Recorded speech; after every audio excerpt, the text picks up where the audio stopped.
Hola Rafa, Hermano, creo que ahora sí se puede. ¿Qué sí, tal? Ahora ya se restableció sí, y ahora podemos arrancar bien. ¿qué tal? Es que el internet es un poquito lento. Sí, pero ya mejoró, ya mejoró. ¿Cómo está, ¿Qué Darberi? tal? Pues todo bien por aquí en Venezuela. Un saludo a todos los que se están conectando hasta ahora y bueno, tratando de hacer cosas productivas en tiempos de crisis y desde aquí de la casa tratando de avanzar en muchas cosas. Mira, Darberi, encantado, hermano, gracias por tu tiempo. Muchas Eh, gracias, Rafa.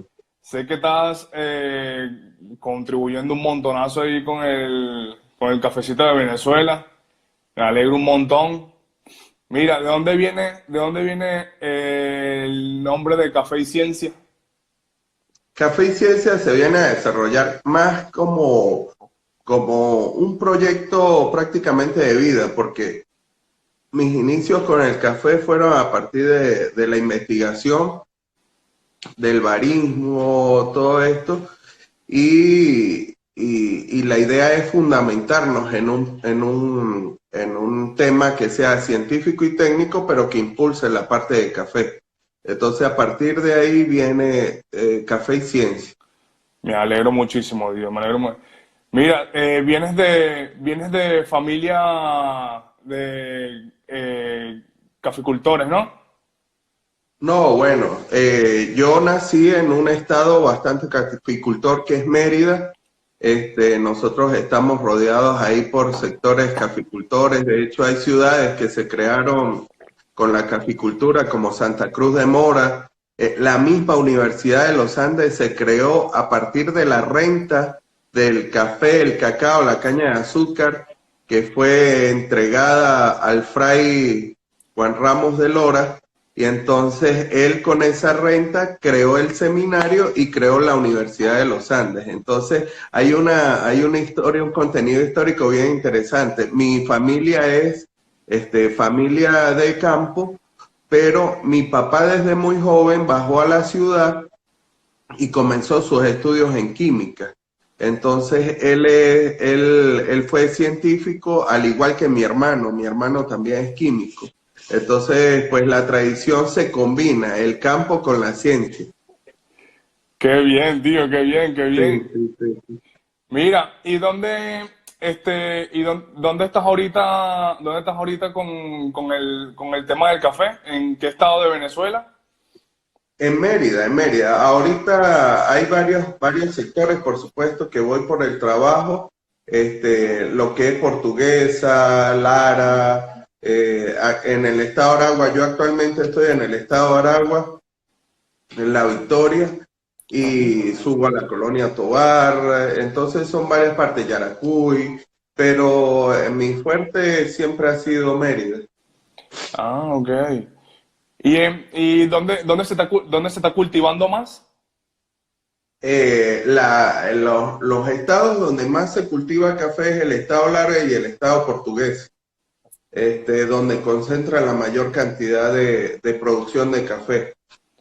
Ah, qué bien, tío. Ayer Sí, sí. vi tu entrevista con King Ajá, y me puse en contacto con los chicos de aquí de Boconó, ajá, sí, correcto, de Boconó, correcto. Yo no los y conozco personalmente, pero sé que tienen un par de cafecitos de Venezuela, de hecho, de los chicos de la finca Trinidad. Y ellos están haciendo muy buen trabajo con esos cafés. Están sacando unos cafés muy ricos. me puse en contacto con ellos y a ver cuando pase todo esto y ya empezamos a trabajar con Café de Venezuela, tío. Tengo muchísimas ganas. Sí, sí, sí. Ahorita está abriéndose una pequeña puerta hacia el tema de exportación. Entonces vamos a ver cómo se lograría manejar eso. Vale. Darberi, ¿piensas que hay mucha desinformación en el mundo del café, desde el productor hasta el barista? hay desinformación, pero también hay muchos mitos que se propagan, ¿no?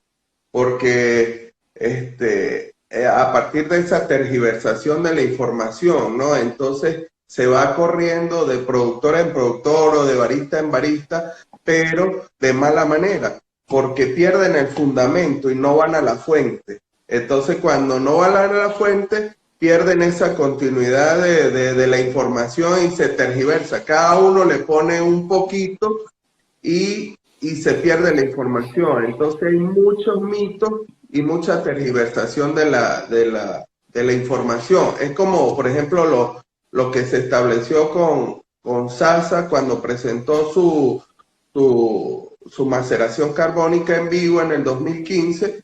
Él hace una buena explicación, muchos baristas la toman y empiezan a tergiversar la información. Entonces se establece un mito ahí que llega el productor y el productor dice nada, yo coloco el café en un pote y ya es una maceración carbónica, pero no hay un fundamento técnico como tal. Entonces son cosas que se repiten sin ningún fundamento. Entonces, porque lo dijo fulanito, sutanito, y no van a la fuente real, que es lo que hay que hacer. Exactamente. Informarse, Sí. información como una información veraz, ¿no? Concreta. Exactamente. Recuerden que cuando nosotros vamos a hacer una revisión bibliográfica o algo similar, nosotros vamos y de repente googleamos algo, pero resulta ser que Google no todo lo que dice es certero. Totalmente. Entonces, la idea es ir a fuentes científicas, por ejemplo, papers, que sean trabajos serios de información o páginas que manejen información de verdad que sea seria. Entonces, a partir de ahí, nosotros tomar esa información y no solo tomarla para transmitirla, sino también hacer la referencia. Porque entonces, si no hacemos la referencia, nosotros mostramos de repente láminas en nuestra presentación con esa información y no hacemos la referencia, de repente podemos estar cayendo hasta en un plagio.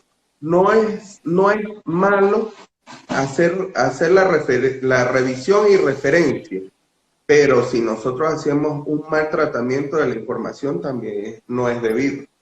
Totalmente, totalmente. A mí siempre me dicen cualquier cosa sobre recetas de café o prueba este café que tiene tal, prueba este café que tal. Y hasta que yo no tengo el café en las manos, hago mi receta, los pruebo y tal, pues empiezo a hablar de ese café. Pero si no sé nada, pues yo me quedo callado y hasta que haga mis pruebas, pues ahí es que empiezo a hacer Exacto, todo. exacto. Que sea, pasar a un poco más al área objetiva, más que ser tan subjetivo, ¿no? Exactamente. Darberi, ¿sabes que de los que están por aquí conectados, muchos son baristas? También yo subo estos vídeos pues, de cara a nuestros clientes que necesitan información así. Yo les voy dando información y pues ese es los seguidores más o menos que yo voy teniendo, ¿sabes? No, tengo contacto también con baristas, pero no son tan avanzados. Saludos a Entonces, Alejandro, por ahí que se está sumando. sí, de Panamá. Sí, sí. También tengo, Bueno, te reitero mi felicitación por esto, porque no hay nada mejor que un cliente bien informado, totalmente, tío, definitivamente. totalmente. Este, y yo quería, yo sé que en Venezuela, no hay volcanes, Darberi. Y en otros países de Sudamérica, sí que hay. Interfiere mucho en el sabor de los cafés, que las tierras sean volcánicas o volcánicas y que no. Bueno, mis estudios principalmente no son agronómicos ni geológicos, pero lo interesante es que puede ser un carácter distintivo. nosotros como país no volcánico, desde México, tú ves que desde México hasta Perú, que son países productores de café, todos son volcánicos. Todo, sí. Desde lo que es México, Guatemala, Nicaragua, El Salvador, Costa Rica, Panamá. Panamá, Panamá tiene sus siembras a pie del volcán Barú. sí. Está Colombia, pasa Ecuador y por último Perú, y todos son volcánicos, ¿no? ¿Qué puede haber de beneficio con eso? La propagación de minerales a partir de un suelo volcánico es abundante. Puede ser tan abundante que podemos tener hasta contenidos de metales pesados.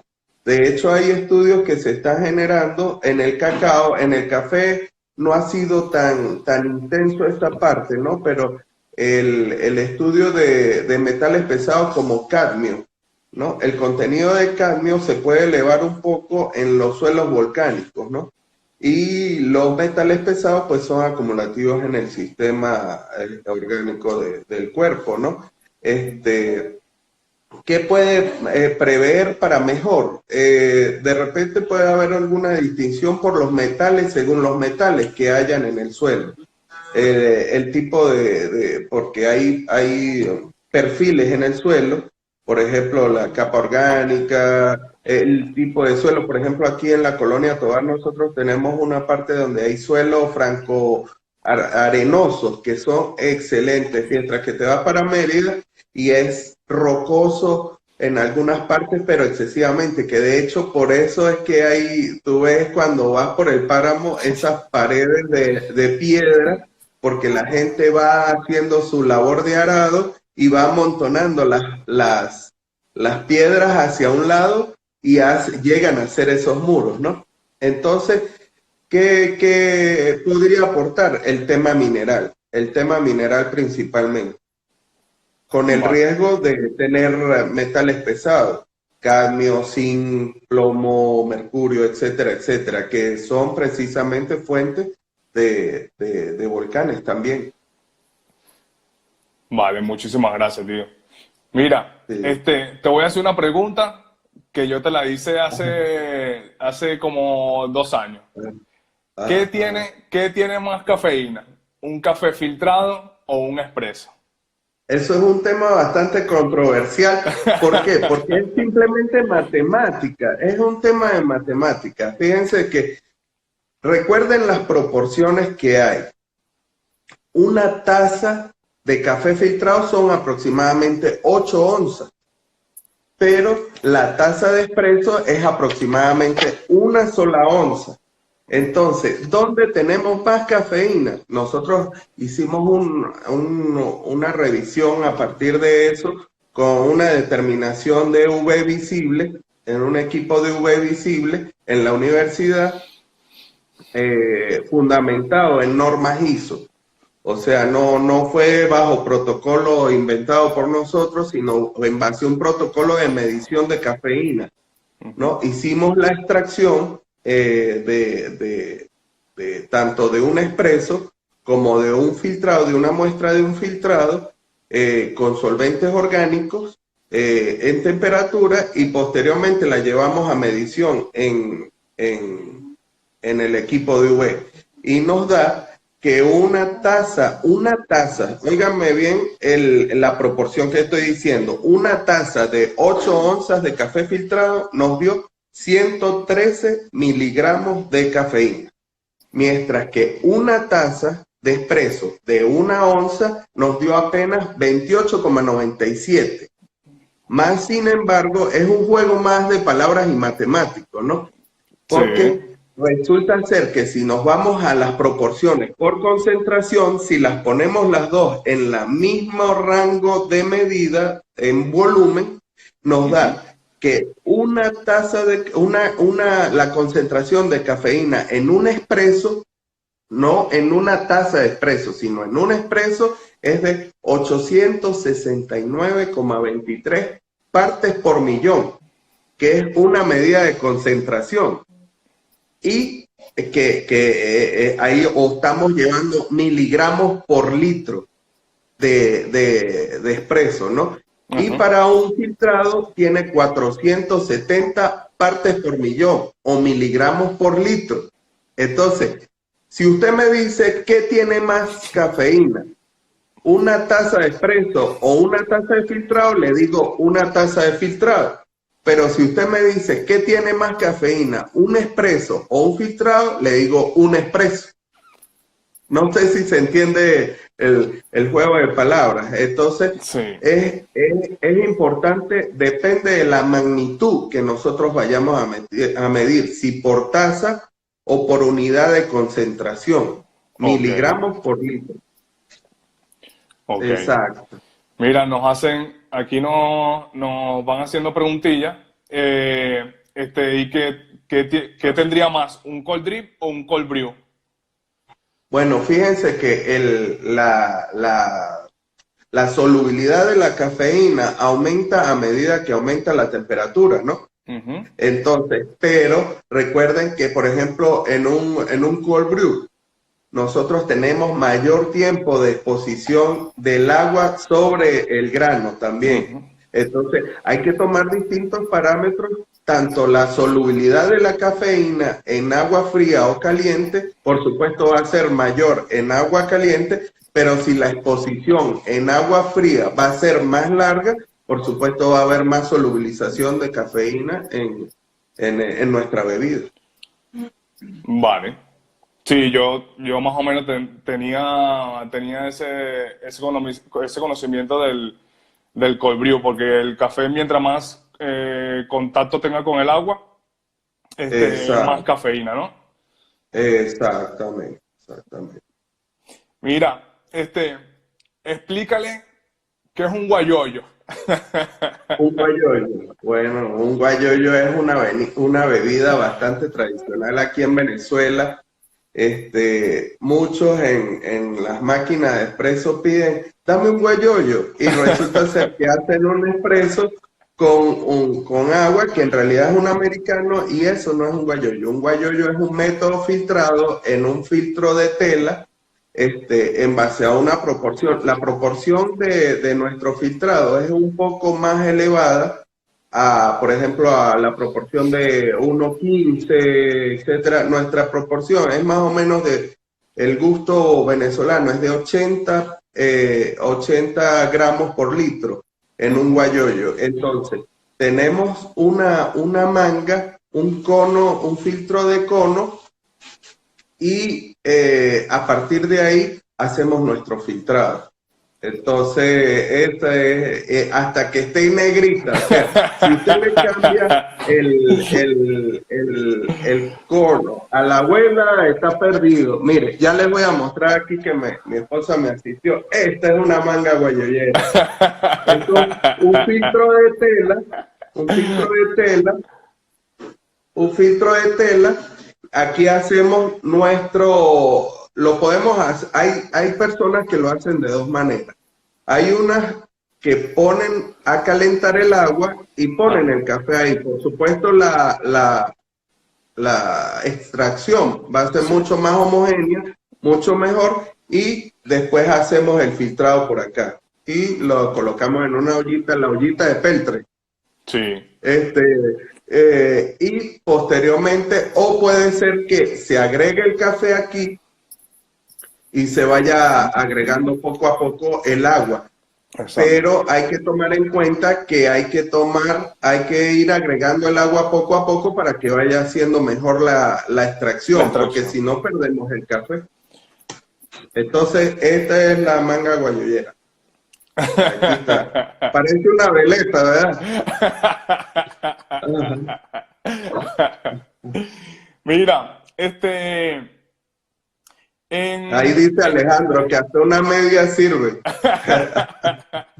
pon la doble por si acaso. Sí, sí, sí, sí.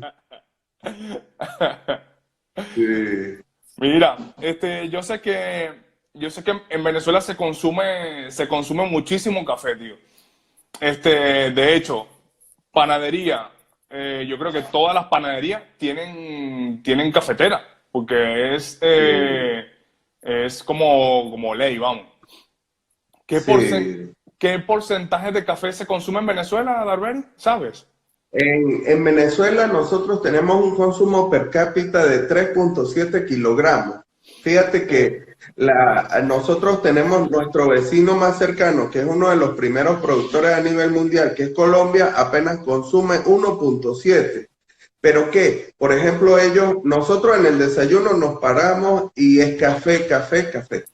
Mientras que, por ejemplo, las opciones que tienen ellos es café, agua panela Ujú. y chocolate, por Sí. ejemplo. Entonces, nosotros siempre vamos hacia el café. Además, nosotros tenemos asociadas culturas como la italiana. Entonces, como le decía yo aquí en estos días, nosotros en 1901 se crea la máquina de espresso con Luigi Bezzera. Y nosotros ya en 1910 teníamos cafetería prácticamente de especialidad en La Guaira. Ya teníamos cafeterías con máquina de espresso en La Guaira. Entonces, la evolución fue bastante, bastante abundante y que el formato de consumo del venezolano le gusta mucho el consumo de café en cafetería. Por eso es que una panadería no puede abrir sin una máquina de espresso. Por ejemplo, países que son bastante similares en el consumo de café con nosotros, República Dominicana. República Dominicana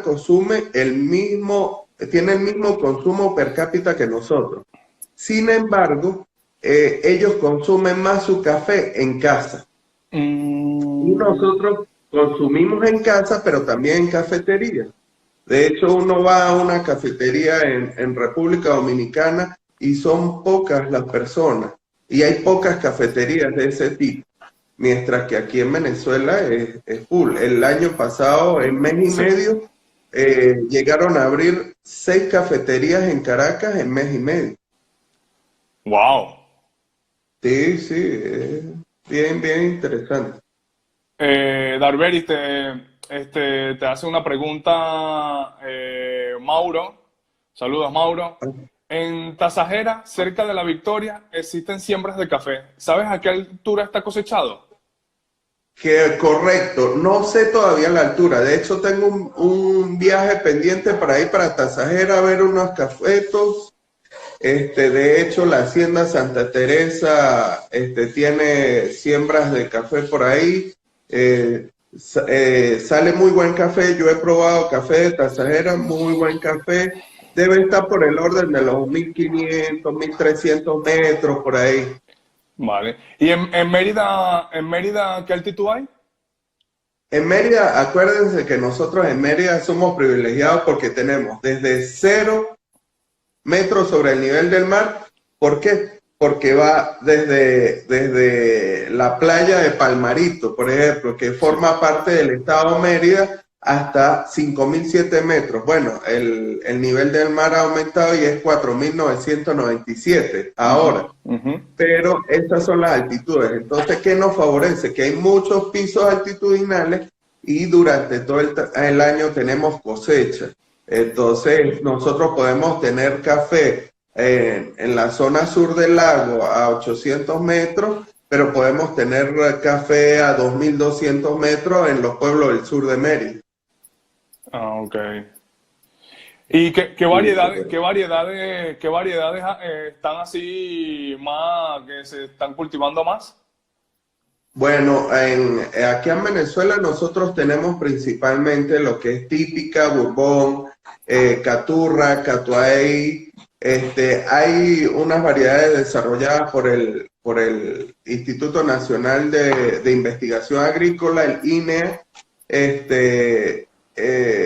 que es INEA 01, Monteclaro, Araguaney. También, debido a la permeabilidad que tenemos por nuestra frontera y la cercanía con un país productor, también que es Colombia, tenemos Castillo, Colombia, que son algunos catimores que se han trasladado hasta acá por su productividad. Mira, Darberi, bueno, que hay un chico que quiere contactar contigo, lo pueden contactar por @café y ciencia, ¿no? Sí, arroba Café y Ciencia, por acá mismo me pueden escribir cualquier duda, cualquier inquietud. Bueno, todos saben que yo pues siempre los atiendo y siempre les respondo sus inquietudes. Yo soy fan número uno tuyo, tío, y desde Gracias, que Rafa. yo creo que llevo 2 años, imagínate dónde nos conocimos en Boston, tío. Ajá, sí, sí, nos vinimos a ver en Boston, buena oportunidad en medio de tanto café. Sí, sí, sí. Y pues yo cualquier duda, cualquier cosita así también que tenga más profundidad, pues siempre te escribo y siempre me responde. Eso es lo bueno. Sí. Exacto, claro que sí, en la medida de lo posible. Y si no lo sé, porque tampoco lo puedo saber Ujú. todo, lo investigamos juntos, Sí, porque esa es la idea, que todos aprendamos juntos. sí. Entonces, si yo no lo sé, lo investigamos, vamos a los libros, vamos a la fuente y aprendemos. Darberis, el cerezómetro. Ajá. El cerezómetro es una herramienta principal. Permíteme un momento para ver si me pueden traer ahí detrás de la cocina, de la nevera. El cerezómetro es una herramienta interesante para la parte del beneficio post cosecha. Principalmente porque es una herramienta de caracterización del lote de café. Entonces, cuando nosotros caracterizamos o medimos algo, podemos influir sobre él. Este es el cerezón. Eh, eh, Podemos influir sobre él y hacer cambios contundentes. Nosotros, con esta herramienta, tiene 100 orificios. Entonces estamos llevando al agricultor a una base porcentual. Una base porcentual que si se repite la medida puede ser una base estadística, donde podemos sacar hasta desviación estándar, media, mediana, etcétera, etcétera, ¿no? Entonces, nosotros, de ese lote de café que nosotros tomamos, hacemos una curva de maduración acá desde la cereza verde hasta la cereza seca, ¿no? Pasando por el óptimo de madurez. Y nosotros, mediante un aparatico que se llama refractómetro, encontramos el mejor grado de madurez en el café, en la cereza del café, porque ahí aún es una fruta. Posteriormente, ya tenemos nuestro grado de madurez óptimo y Ujú. el recolector va a ir por un rango, no va a ir solo por esa cereza, sino por un rango de madurez. Bueno, Vale. nosotros esparcimos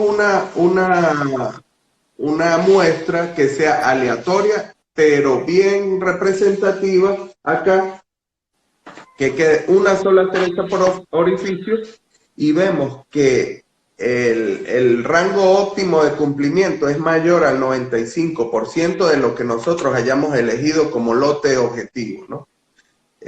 A partir de ahí, si la medida está por debajo de eso, hacemos acciones correctivas. Acciones correctivas como qué, como flotación, Mm. selección manual de cerezas verdes o pintonas verdes, selección óptica o selección por rayos X en casos más avanzados, ¿no?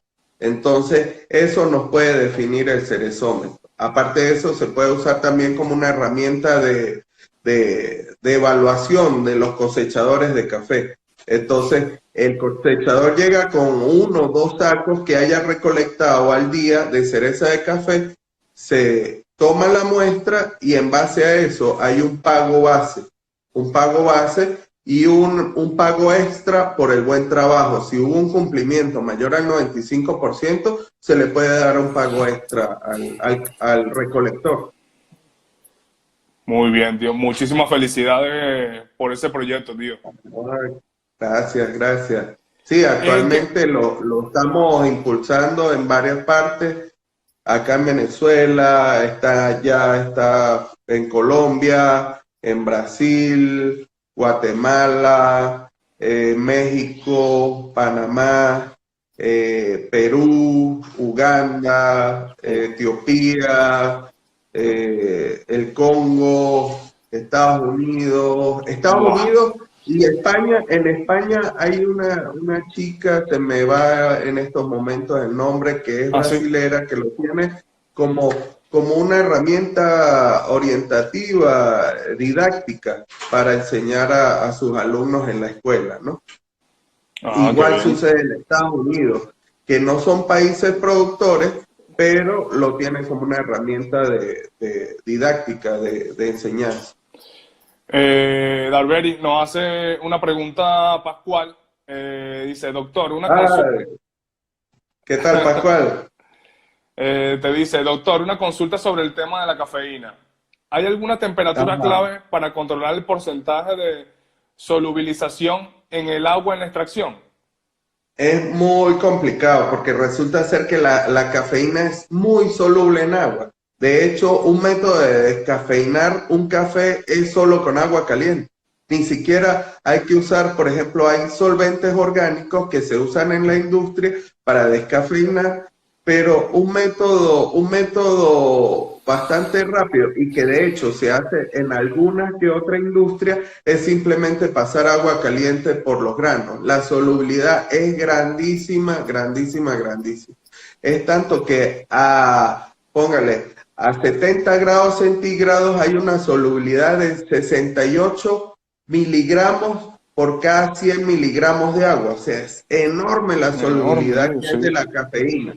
Entonces, pues controlarla en realidad es algo difícil. Tendría que ser fría el agua y no vamos a tener la mejor extracción tampoco de nuestro café. Entonces es un componente que vamos a tener ahí en conjunto con nuestra extracción, sí o sí. Vale. Estás, Darberi, he visto que estás colaborando con Finalese, ¿no? Sí, ahorita mismo soy representante de Pinalencia acá en Venezuela.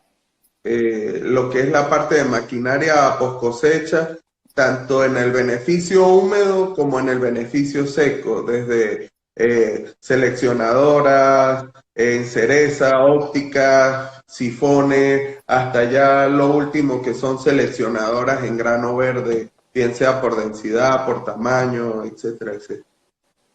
Yo hace 2 años y medio, estuvimos en Tecnicafé y también había como seleccionador por rayos X, ¿no? Eh, la, la- Sí, bueno, para esa época lo estaban instalando apenas. Ahorita sí Ujú, está más activo. Es con una empresa española en la hacienda Supracafé. ajá. Ellos están haciendo la adaptación de nuevas tecnologías. De hecho, ahí en Tecnicafé se han desarrollado varias tecnologías de ese tipo. Rayos X espléndido porque resulta ser que ahí podemos identificar hasta una cereza con una broca de punto que no lo puede hacer una óptica. Entonces vamos a tener la garantía de una cereza con las mejores características físicas y organoleptas. Qué bien, tío. Darberis, con el cerezómetro, en el punto óptimo que esté la cereza, también os guiáis por los grados BRICS. Sí, los grados Brix. Recuérdense, ojo, hay una cosa importante. Vamos a tomar ahorita que tengo, esto no es una cereza de café, la tengo aquí en la mesa del comedor, pero me funciona bien para lo que voy a explicar. Resulta ser que la cereza de café, vamos a ponerlo así para que no sea una guita, sino una cereza de café. Resulta ser que una cereza de café tiene varias capas. Entonces, esto lo podemos llamar como el exocarpio y después del exocarpio viene el mucílago. El mucílago es una capa que está principalmente compuesta por polisacáridos, por ejemplo, pectinas, algunas azúcares de menor tamaño y eso, y algunos componentes como celulosa, etcétera, etcétera. Pero eso nos va a formar parte de una cantidad de sólidos disueltos que van a ser representados en el reflectómetro también por una medida. Entonces, Es una medida referencial porque no es directamente proporcional a lo que tiene la semilla. Se supone que es un grado de madurez porque ahí hay cuando ha desarrollado las mejores características y la mayor cantidad de azúcares, la fruta, y directamente podríamos asumir que es el mejor punto de recolección. Pero fíjense lo que puede suceder. Nosotros podemos tener la misma cereza con el mismo grado de madurez y un día puede medir 24 grados Brix y el siguiente día puede medir 18. ¿Pero por qué? Porque de repente el día anterior, la noche anterior, cayó una lluvia. Ujú. Y esta lluvia, por factor de dilución, la planta absorbe el agua y diluye esos grados Brix que hay en el mucílago, pero en el grano no. En el mucílago sí, y en el grano no. Entonces ahí es cuando uno empieza a conocer su finca. Y empieza a conocer por colorimetría del grano y aunado a la medición del refractómetro de sólidos disueltos, grados Brix, el grado óptimo de madurez. Porque nosotros decimos, hay que recolectar en rojo, pero ¿qué rojo? Porque resulta ser que hay catimores, por ejemplo, Costa Rica 95, el Castillo, etcétera, que hay que agarrarlo un poco más oscuro, ese rojo, prácticamente vino tinto, mientras que un Bourbon sí es un rojo más intenso. Entonces eso varía, y eso varía también con las variedades amarillas, Ah, ok. que son un poco más complicadas para la selección. Pero sí, sí, definitivamente la medida referencial son los grados Brix. Vale. ¿Qué procesos se están llevando más a cabo en Venezuela? En Venezuela, históricamente, el proceso que más se ha llevado a cabo es el lavado. El El lavado. lavado. El lavado. Ahorita hay un proceso, recuerden que por legislación nosotros siempre hemos tenido el café natural como un café de baja calidad. Mm, De hecho, actualmente en las normas Covenin dejaron el café natural como de baja calidad. Nosotros participamos en el laboratorio de la Universidad de los Andes en esas normas. Sin embargo, pues no tomaron muy en cuenta nuestras propuestas, ¿no? ujú. Pero el natural, ¿por qué era considerado desde hace mucho tiempo como de baja calidad? Porque cuando se extendía natural era porque se agarraba verde, pintón, seco, todo ya cuando, por ejemplo, hay una etapa de la cosecha que se llama el re Ujú. o la raspa o ordeñar la planta que ya es la última etapa y eso va hacia natural. Entonces, por eso es que era considerado de muy baja calidad. Aquí hay muchos caficultores que están yendo hacia el natural, pero de buena calidad. Y han mostrado unos cafezotes buenísimos en Mérida, pasando por Portuguesa, Lara, en Monagas, en Sí. Caripe, también hemos visto unos naturales muy ricos. Sin embargo, considero que el natural es mucho más complicado de trabajar que un lavado Así.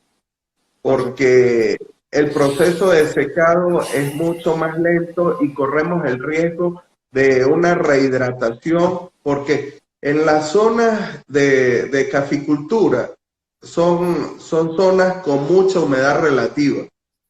Ujú. Entonces, en el periodo de secado del café, hay momentos donde la curva de secado va en este sentido, va recta, y de repente en la noche se nos sube la humedad nuevamente por esa rehidratación que tiene. Puede subir hasta 90% de humedad, Yo escuché, el humedad yo, escu- relativa. yo escuché que estaban como empezando algunas fincas, estaban empezando a recolectar por la noche para ver qué pasaba. Exacto. Sí, pero es relativo, eso es bastante relativo. ¿Por qué? Porque igual un café natural se nos puede tardar 30, 40 días en el secado. Ujú. Y, y hay que pensarlo muy bien cuando vamos a hacer el proceso natural, porque puede suceder que justamente la finca donde estamos trabajando, en el periodo de recolección, hay época de invierno. No podemos inducir al caficultor a que realice un proceso natural porque va a tener muy malos resultados. Ah, Entonces no es lo ideal, no es lo ideal. Entonces, si durante la época de recolección hay invierno, lo que sucede en ujú. Panamá, para poder hacer naturales, tienen que ir a otras metodologías de secado para poder hacer el natural. Aquí la mayoría de productores tienen un pequeño patio de secado. Sí. Entonces, si todo el tiempo les va a estar lloviendo durante 40 días que se seque el natural, vamos a tener un grano totalmente veteado, Claro, con mucho defecto, sabor a hongo, a moho, entonces no vamos a tener los mejores resultados. sí. Darberi, escriben que es curioso que muchos caficultores muerden las semillas para saber el estado de madurez. Es correcto, pues, totalmente. Mira, en una oportunidad yo hice como una especie de estadística, ¿no? Con Ajá. eso. Y el porcentaje fue muy alto con o sea, de coincidencia con el porcentaje de humedad, pero con los más experimentados, con los señores de 60 años para arriba. Sí me daba bien, yo lo medía en mi medidor de humedad, en mi medidor de humedad, y me daba entre 10 y 12% excelente cuando él mordía, pero eso forma parte, póngale, de un 15% de la población caficultora. El otro 75% siempre se me iba sobre 15%. Entonces no es una medida tan, pero tan certera. Al igual que cuando estamos fermentando, meter el palito en la masa de café en fermentación y que deje el hueco, por lo general siempre nos quedamos cortos en tiempo para la fermentación cuando se toma eso como una medida, ¿no? Vale. Entonces, claro, la aspereza que se va formando por la lixiviación o la pérdida de ese mucílago, la tenemos y, ok, ya el café está listo para lavar, pero hay que estar bien consciente de esa medida porque de repente uno como agricultor está descalibrado en esa medida, entonces damos una medida errónea. Sí. Entonces, el tema de la medición de la humedad, hay varios métodos. Está el de morderlo, está el de como una maraquita, Ah, ok. que agarran un poquito de café pergamino y hacen. Entonces, si él se oye bastante seco, ya lo trillan. Ujú. Pero hay veces que se quedan en un 15% y ese es uno de los errores más frecuentes aquí, el secado del café, el monitoreo del secado del café. Darberi, Me vas ayudando cualquier cosa, cualquier pregunta Sí, que vayan tranquilo, haciendo los tranquilo. muchachos, porque de repente yo no le estoy haciendo el Tranquilo, seguimiento mucho tranquilo. No te preocupes. a- Te veo últimamente trabajando en fermentaciones. Ajá, sí, sí, sí, la fermentación Que, es que- algo de muchos años, desde los egipcios. Mira, aquí dice, te vuelvo a preguntar, Pascual, ¿es posible llegar a una fermentación maloláctica en el café? Pues hay organismos, hay bacterias que generan ese proceso maloláctico, ¿no? Entonces, cuando se alimentan de ácido málico y generan ácido láctico. ¿Cuál es la diferencia en boca? Que el ácido láctico es mucho más suave, menos punzante que el ácido láctico, ¿no? En boca. Y sí, se puede lograr ese efecto bien sea inducido o de manera natural puede ocurrir según la microbiota que haya en el cafeto, como bacterias silvestres o bacterias inoculadas. Por ejemplo, una bacteria que se usa mucho para hacer la fermentación maloláctica es el Oenococcus oeni, y ese lo usa mucho en el vino también. Entonces, sí, totalmente se puede hacer. Lo único que tiene que haber buena fuente de ácido málico. Ok. ¿Qué proceso te gusta más? A mí, ¿qué proceso me gusta más? Mira, todos son muy entretenidos, de verdad, pero me gusta el tema de desarrollo de estas habilidades. Por ejemplo, si yo voy a una finca y voy a enseñar de repente a alguno de los caficultores un lavado, definitivamente un lavado bien hecho vale la pena. Si le agrego un poquito más de complejidad, un natural. Y un poco más allá, un proceso experimental, de repente algún inoculado. Ojo, ese tema de la inoculación bien sea de microorganismos o un agente extraño, hay que tomarlo muy en cuenta y ponerle mucho la lupa, en el sentido de que no podemos meter lo que sea al café, no, porque, o sea, eso de ponerle, por ejemplo, no, le vamos a poner esencia de piña para que sepa piña, no. O sea, aquí no estamos hablando de ese tipo de afectación, de contaminación del café, sino de repente, por ejemplo, aprovechar la microbiota, bien sea la salvaje o inoculada, para que exista unos metabolitos que vayan avanzando ahí a partir de los mismos precursores de aroma y sabor que tiene la cereza de café desde su cultivo, transformarlos y llevarlos a su mejor expresión. Pero no es simplemente colocar, vamos a agregar canela, vamos a agregar blueberry. No. Ahí sí no estoy de acuerdo con eso. Vale. Nos preguntan que cuál es tu pH sugerido para tus métodos. El pH del agua, sí. El pH del agua, Sí. neutro, un pH neutro, un pH neutro. Vale. También preguntan, ¿existen entre cada una de las fermentaciones, saludos, disculpen, qué diferencias existen entre cada una de las fermentaciones y cuántas fermentaciones existen actualmente? ¿Qué diferencias? ¿Cómo le ves, cómo notas tú la fermentación anaeróbica y aeróbica? Por supuesto, la actuación. Acuérdense que el proceso de fermentación, según la definición rigurosa que puede haber, por ejemplo, con la que vino Pasteur, originalmente la fermentación ocurre solo en condiciones anaeróbicas.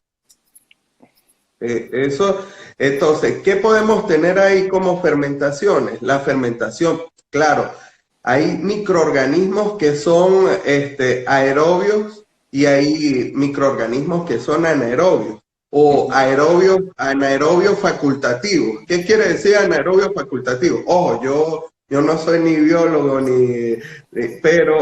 pero trato de entender esa complejidad, ¿no? Anaerobio facultativo quiere decir que ellos trabajan y viven en condiciones anaeróbicas, pero soportan condiciones aeróbicas.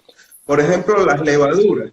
Las levaduras, ellas crecen en un medio aeróbico y en un medio anaeróbico fermentan, hacen su trabajo, ¿no? Entonces, el desarrollo, la diferencia que puede haber, nosotros hacemos la hipótesis que si trabajan las bacterias lácticas en condiciones anaeróbicas, son una de las más importantes. De hecho, el ácido láctico es uno de los precursores de la lixiviación del mucílago. ¿Cuántos tipos de fermentaciones hay? hay aproximadamente 6, 8 que Ujú. están. La alcohólica, láctica, acética, pirúvica, butírica, maloláctica y no sé, se me va otra por ahí.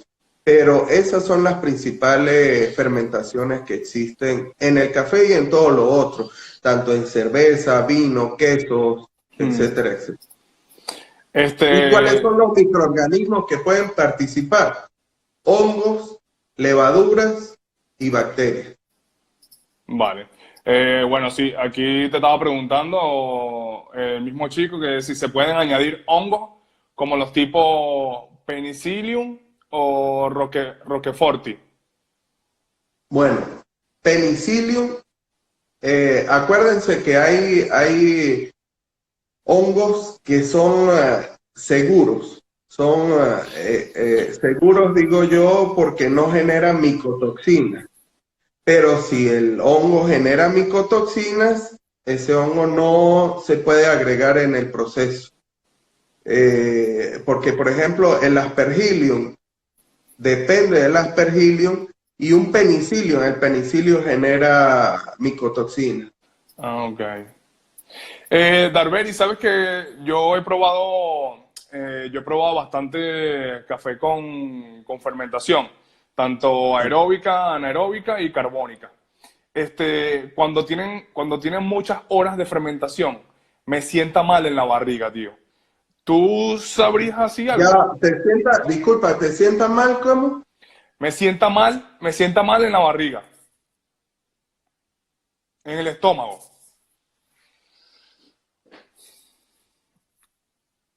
A ver si pillamos la conexión con Darberis. Ah, aquí estoy. Sí. Ah, que Pascual dice del Roquefort. Y sí, yo sé cuál es. Igual está, por ejemplo, el queso Brie, etcétera, etcétera. Pero cuando nosotros lo agregamos, hay que ver qué queremos, como qué trabajo queremos que haga ese hongo. Porque el hongo genera una actividad enzimática y vemos cómo va a ser la transformación. De repente, la enzima que genera el hongo no va a ser igual para los lácteos que para las frutas. Entonces, eso es lo que tenemos que revisar. ¿Cuál es la actividad enzimática de ese hongo? Y si en realidad ese hongo es seguro. Mira, yo te estaba comentando que cuando yo he tenido aquí en mi cafetería café con fermentaciones anaeróbicas, aeróbicas y carbónicas, ¿no? Cuando tienen muchas horas de fermentación, me sienta mal en el estómago. Pues, ¿qué podría hacer? No sabría decirte, porque con bastantes horas de fermentación depende de las condiciones. Fíjate que nosotros podemos dejar 200 horas de fermentación un café, pero a baja temperatura. Es de acuerdo de las condiciones que tenemos. Acuérdense que los microorganismos trabajan según el pH, la calidad del agua, la actividad de agua, el intercambio iónico que puede haber ahí, el sustrato, el tipo de sustrato, la temperatura, la humedad. Entonces, son múltiples condiciones que pueden actuar ahí. Por ejemplo, nosotros podemos dejar 200 horas fermentando. A ver, a ver si recuperamos ahí la conexión.